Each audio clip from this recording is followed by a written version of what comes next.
네, 여러분 안녕하세요. 오늘은 전 시간까지 우리가 가정법 얘기를 했잖아요. 오늘은 품사 중에서 아주 중요한 품사 형용사에 관한 얘기를 좀 해보고 싶어요. 근데 이제 우리 학생들이 형용사를 만나면 아주 딱 고정되어 있는 그런 개념이 있습니다. 그 개념을 좀 저는 풀어보려고 해요. 다시 말하면 형용사가 문장 안에 나왔을 때 그 문장을 어떻게 볼 거냐, 그리고 만약에 형용사에 밑적어 놓고 시험 문제가 출제가 됐을 때 과연 그걸 어떻게 대처하면서 문제를 풀어나갈 거냐에 관한 얘기를 할 겁니다. 똑같은 얘기를 하지만 저는 거꾸로 뒤집어서 얘기할 거고 상상력도 좀 발휘할 거고, 이래서 형용사를 좀 잡아보도록 하죠. 자, 형용사는요 문장 안에 출연을 하면 여러분 뭐로 쓰인다라고 알고 있어요. 다 알고 있는 거. 1번 명사를 수식한다, 그렇죠? 2번 보호자리에 쓴다. 다시 말하면 문장 안에 형용사가 등장했다는 얘기는 그 형용사가 요 둘 중에 하나의 역할을 반드시 수행해야 돼요. 명사를 꾸미거나 만약에 안 꾸미면 너는 무조건 보호다. 적어볼게요. 1번 명사를 수식한다. 그러면 명사를 수식한다는 얘기는 이런 경우인 것 같은데, 형용사가 이렇게 나오고 그 뒤쪽에 명사가 출연을 해서 형용사가 명사를 이렇게 꾸미는 게 가장 일반적인 형태의 명사 수식 기능이에요. 물론 어떤 형용사들은요 어떤 명사 때문에 항상 명사 뒤에서 수식해야 되는 형용사도 있고요, 명사 앞에서 수식할 때의 의미와 명사 뒤에서 수식할 때의 의미가 다른 형용사들이 있어요. 그건 여러분이 따로 공부를 하시고 제가 혹 시간이 되면 그런 형용사도 몇 가지 다뤄보긴 하겠습니다만, 지금은 형용사의 전체적인 그런 내용에 관해서 설명을 드리려고 해요. 그래서 그냥 저는 형용사가 명사를 꾸밀 때는 형용사 뒤쪽에 명사가 있어야 한다, 이렇게. 자, 그러면 형용사를 여러분이 문장에서 발견하면 바로 뒤에 누굴 찾으시면 돼요? 명사를 찾으면 되겠죠? 명사가 없어. 명사가 있으면 꾸미는 거야. 근데 만약에 명사가 없어, 그 얘기는 너 명사 수식이 아니구나, 너는. 그렇게 결정이 되면 2번 문장에서 무슨 자리? 보어 자리에 쓰인다, 이거예요. 자, 보어 자리에 씁니다, 형용사는. 자, 다시요. 형용사가 나왔어요. 뒤에 명사 있는가 확인하세요. 만약에 명사가 있다면 수식하는 거예요. 거기서 끝. 그런데 수식할 명사가 뒤에 보이지 않아. 그럼 이 형용사는 보어란 얘기야. 근데 여러분 잘 한번 생각해봐.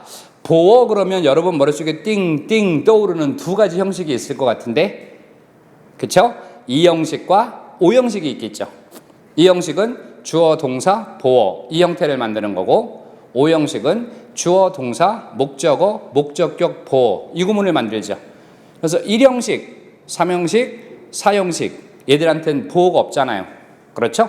그래서 만약에 이걸 가지고 설명을 해보겠습니다. 여기 형용사가 이렇게 있는데요. 얘가 출연을 했더니 여러분은 1번부터 확인할 거잖아요. 뒤에 명사가 있는가 확인해 보세요. 근데 지금 뒤에 명사가 만약에 없다면 너는 틀림없이 보어다. 그런데 보어는 주격 보어와 목적격 보어가 있지 않습니까? 여러분이 만약에 얘를 주격 보어로 봤다면 눈 딱 감고도 앞에 문장을 우리가 상상할 수 있어요. 주격 보어란 얘기는 이 문장의 이 형식이란 얘기고, 그러면 이 형식을 이루는 대표적인 동사는 비동사죠. 그래서 여기 형용사가 있는데 얘가 보어라는 게 확인이 되면 그 앞에는 비동사가 있겠고, 비동사 앞엔 주어가 있겠구나. 그래서 얘 하나만 줘도 여러분은 이렇게 앞에 비동사가 있고 그 앞에 주어가 있는 이 형식 문장일 수 있겠구나 라고 그려볼 수 있어야 돼요. 다시 해볼게요. 여기 형용사가 있어요. 그런데 얘가 명사를 수식하지 않아요. 그럼 당연히 너는 목적격 보어로 쓰이는 거겠죠. 목적격 보어는 오 형식이잖아요. 저는 거꾸로 갈 거예요. 자, 목적격 보어란 얘기는 목적어를 보충해 주는 말이야. 그럼 이 앞에는 당연히 목적어가 있어야지. 그래야 보충해 주겠지. 그 다음에 그 목적어 앞에는 오형식 동사가 있겠고 그 앞쪽에는 주어가 있겠죠. 그래서 이 형용사가 만약에 목적격 보어라는 게 확인이 되면 이 앞에는 반드시 목적어가 있어야 돼요. 그래야지 얘를 보충해 줄 거 아닙니까? 그 다음 이 앞에는 오형식 동사가 있겠고 그 앞쪽에는 주어가 있겠죠. 이렇게. 그래서 오형식이에요. 이런 식으로. 자, 다시 말합니다. 이 형식 그러면 여러분 다 알아요. 주어 동사 보어요, 이렇게 말해요. 오 형식은요 주어 동사 목적어 목적어요, 이렇게 말해요. 그런데 그렇게 가지 말고 우리는 거꾸로 가보자고. 형용사가 있는데 이 형용사가 명사를 수식하지 않는다는 게 확실해졌어. 그럼 이 형용사는 보어겠구나. 네가 만약에 보호라면 우리는 그 앞쪽으로 몇 개의 문장을 생각할 수 있다? 2개. 이형식과 오형식. 그럼 해봐. 형용사가 만약에 주격 보호면 앞에 당연히 비동사, 그 앞에 주어가 있겠네. 주어 동사 보호니까. 다시 형용사가 있는데 얘가 만약에 목적격 보호라면 이 앞에 목적어가 있겠고 그 앞에 오형식 동사가 있겠고 주어가 있겠지. 주어 동사 목적어 목적격 보호니까. 맞아요? 그래서 우리는 형용사가 보호라는 사실이 확인이 되면 우리 머릿속에 앞에 나와 있는 이런 그림을 그릴 수 있다는 얘기예요. 제 말은. 아셨습니까? 이게 무슨 말인지 기억 잘 하셔야 돼요. 그런데 요 이형식에서 여러분이 한 가지 조심할 게 있어요. 이 비동사를요, 연결사라고 해요. 계사라고 해요. 그러니까 얘는 이 비동사라고 하는 놈요, 특정 조건에서 생략이 가능해요. 저는 무조건 생략한다고 안 했어요. 비동사라고 하는 건 연결사 기능을 하기 때문에 계사기 때문에 특정 조건에서는 비동사를 생략할 수 있어요. 하나 더 해볼까요? 주어라고 하는 놈은요, 이게 만약에 복문이라면 만약에 전체 문장의 주어인지 누군지 뻔히 앞에 나와 있다면 그 뒤에 또 다른 주어를 쓰는 건 별 의미가 없겠죠. 그래서 저는 특정 조건 하에서 비동사는 생략이 가능한데 주어 플러스 비동사의 생략이 가능하다 이렇게 얘기할 거예요. 요건 나중에 우리가 분사 가면 그때 제가 또 설명드릴 건데 지금은 이렇게만 알고 계세요. 다시 말해요. 형용사가 뭐예요? 너가 하는 역할이 보호라는 게 확인됐어요. 그럼 너는 주격 보호 아니면 목적격 보호겠구나. 그러면 걔가 주격 보호인지 목적격 보호인지 누구 판단하면 될까? 앞에 나와 있는 동사부터 보면 되지 뭐. 앞에가 만약에 비동사가 있어. 그럼 너는 이형식 주격 보호겠구나. 앞에 오형식 동사가 있어. 그럼 너는 틀림없이 목적격 보호겠구나 라고 생각한다는 얘기입니다. 예를 들어서요. 제가 happy라는 형용사를 여러분한테 드려볼게요. 이렇게. 이게 품사 형용사예요.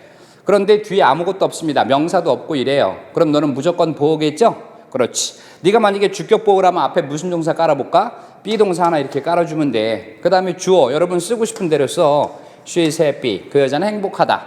주어 동사 주격 보호예요. 다시. 똑같이 happy인데 얘를 내가 만약에 목적격 보호로 봐볼게요. 목적격 보호. 그렇다면 이 앞엔 누가 있어야 되겠죠? 목적어가 있어야 되겠죠? 목적어 하나 집어넣을게요. 제가 이렇게. 그 다음 동사 오형식 하나 집어넣어 볼게요. 그 다음 주어 집어넣어 보죠. 이렇게. 그러면 그 사람이 만들어 주었습니다. 그녀를 행복하게 이런 말이에요.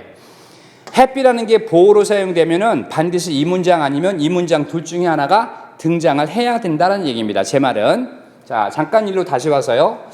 지금 이 형식에 나와 있는 특정 조건 하에서 주어 비동사는 생략할 수 있다라고 말씀을 드렸습니다만 오형식에는 이 동사는 절대 생략 불가예요. 절대 생략 불가.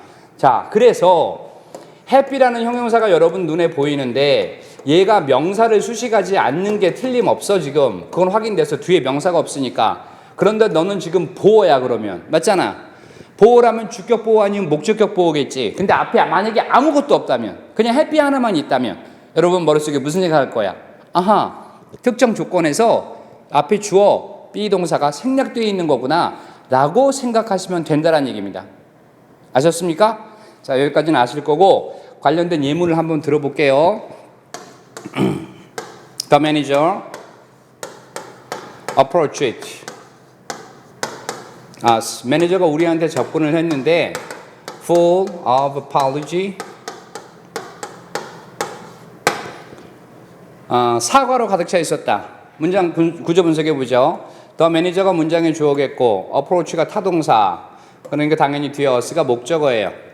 그 다음 뒤에 있는 of apology라고 하는 건 전치사구니까 뭐 문장 구조 분석에서 특히 중요하지 않죠. 그런데 full이라고 하는 놈은 품사가 형용사라는 거예요. 가득 차 있는 이런 말.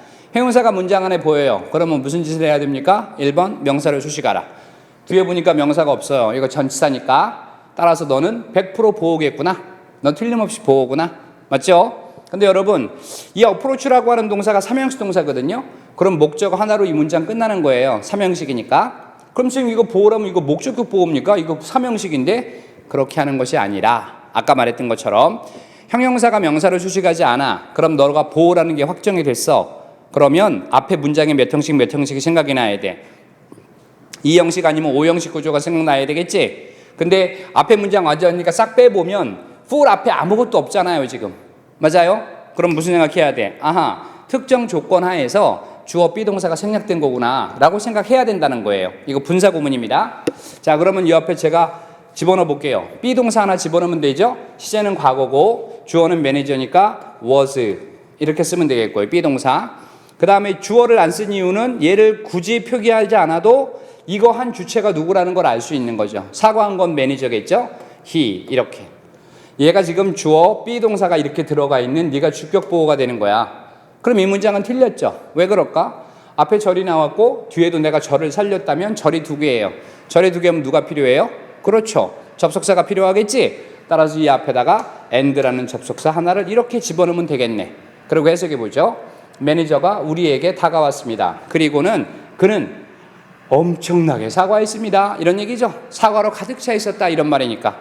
이걸 아직 우리는 배우지 않았습니다만 여러분 중3, 고1 정도 되면 분사구문 만드는 방법 배우잖아요. 접속사를 없앤다. 주어가 같으면 없앤다. 동사의 시제가 똑같은 과거라면 너를 원형으로 바꾸고 거기다 ing를 붙인다. 그 다음 나머지는 그대로 쓴다. 이게 바로 분사구문의 형태예요. 이렇게. 분사구문에서 being은 생략할 수 있다. 특정 조건하에서. 그래서 남아있는 게 full of apology라고 하는 표현만 남아있는 겁니다. 그런데 분사구문은 이렇게 만드는 건 이거 하나도 중요하지 않아요. 그거하고 목숨 걸 필요 없어요.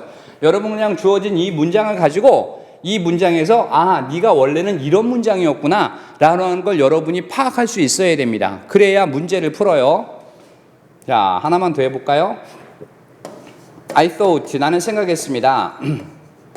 stupid, 어리석은 일이라고 생각했습니다. of him, 그 사람이 to erase, 다 지워버리는 것은 his bad memory, 그의 좋지 못한 과거를 전부 다 싸그리 없애버리는 거 나는 어리석은 일이라고 생각해. 자, 이렇게 만약에 문장이 있다고 하고 구조 분석에 보면 I가 주어, thought가 동사인 건 틀림없어. 그런데 뒤에 stupid, 품사가 뭐예요 이거? 형용사네. 어라? 형용사가 문장 안에 등장하면 해야 될 일은 첫 번째, 명사를 수식하는가 확인해야 돼. 근데 뒤에 보니까 of가 전치사죠. 따라서 얘는 명사 수식 기능이 아니라는 거예요. 그럼 넌 틀림없이 보호겠구나. 만약에 네가 보호라면 형식은 이 형식 아니면 오 형식으로 앞에 be 동사 주어가 있는 이 형식이 되거나 아니면 앞에 목적어 오 형식 동사 주어가 있는 오 형식 구조가 되겠죠. 그럼 앞에 있는 동사만 확인하시면 되는 거예요. 여러분 think라고 하는 이 동사는 절대 이 형식 구조가 없어요. think는 1형식, 3형식, 5형식에만 쓰면 되는 거든. 따라서 너는 지금 5형식 단어가 틀림없는 거야. 그렇다면 여기에 누가 있어야 돼? 이거 목적격 보호니까 당연히 앞에 목적어가 있어야 되죠? 근데 목적어가 지금 없는 문장이죠? 따라서 넌 틀린 거예요. 그럼 어떻게 찾아낼 거냐 확인해 볼게요. stupid 하다는데 뭐가 stupid 하다는 거예요? 그의 나쁜 기억을 전부 다 지워버리는 거죠? 누가요? of him, 그 사람이요. 따라서 of him부터 뒤에 나와 있는 이 to 부정사 박스 전체가 실은 여기에 들어가 있는 거예요. 어리석은 게 뭐가 어리석습니까? 그가 옛날에 나쁜 기억을 전부 다 없애버리려고 하는 거, 그거 실제 없어지는 거 아니다. 근데 그렇게 하려고 시도하는 것 자체가 어리석다 이 말이잖아. 따라서 얘가 여기 있어야 되는 거라고. 근데 대절이라든가 혹은 to 부정사 박스가 너무 길어서 너무 길 때는 문장 어디로 보내? 뒤로 보내죠? 그리고 여기다 무슨 목적어 세울까요? 가목적어를 세우잖아요. 그래서 여기다 it을 써라 하는 게 답이에요. 근데 이 문제를 풀기 위해선 반드시 여러분이 형용사가 목적격 보호라는 걸 찾아내야 앞에 그림을 우리가 그릴 수 있다. 알겠습니까? 자, 다음에는 문장 가지고 기출이 된 문장 가지고 설명을 다시 해보겠습니다. 근데 여러분 문제를 넘어가려고 봤더니 시간이 지금 한 15분 정도 됐거든요. 게다가 기출문제가 필요 없이 제가 예문 2개를 드렸기 때문에 굳이 기출문제는 풀 필요가 없을 것 같아요. 그 문제는 금요일 날 기출문제 쪽으로 넘겨서 그때 풀어드리도록 하겠습니다. 자, 오늘 여기까지 하고요. 수고 많으셨어요. 다음에 뵙겠습니다. 안녕.